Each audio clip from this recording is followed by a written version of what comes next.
ہماری کچھ دعائیں ایسی بھی ہوتی ہیں جو اگر قبول ہو جائیں تو ہمیں نقصان پہنچنے کا اندیشہ ہوتا ہے، لیکن ہم تو خدا سے شکوہ کرتے ہیں کہ اللہ تعالیٰ آپ نے ہماری دعا قبول نہیں کی، بلکہ آپ جب بھی دعا کریں اس میں یہ جملہ ضرور شامل کریں کہ اے اللہ ہمیں وہ عطا فرما جو ہمارے حق میں بہتر ہے۔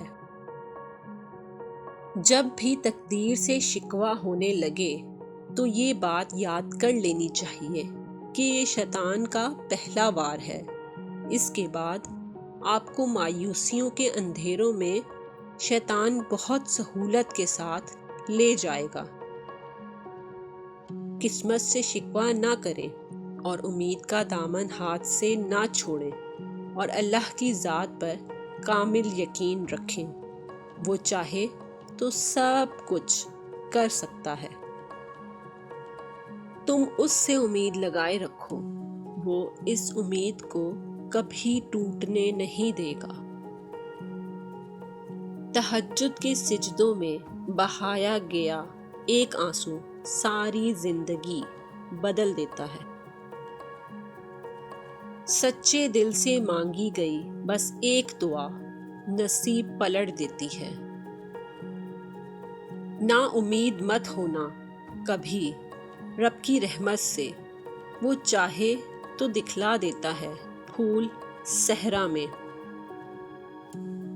اگر اللہ تعالیٰ تمہیں کوئی تکلیف میں مبتلا کرنا چاہے تو کوئی بھی اسے دور نہیں کر سکتا، اور اگر اللہ تمہیں خیر پہنچانا چاہے تو کوئی بھی اسے روک نہیں سکتا۔ وہ ہر چیز پر قادر ہے۔ جب وہ رب تمہاری دعاؤں پر راضی ہو جاتا ہے تو وہ یہ نہیں دیکھتا کہ دنیا اس چیز پر مطمئن ہے یا نہیں، اور نہ ہی اس رب کو اس بات سے کوئی فرق پڑتا ہے کہ اس دعا کی قبولیت میں کتنی رکاوٹیں ہیں۔ وہ جب ارادہ باندھ لیتا ہے تو ناممکن کی ساری گرہیں اپنے آپ کھل جاتی ہیں۔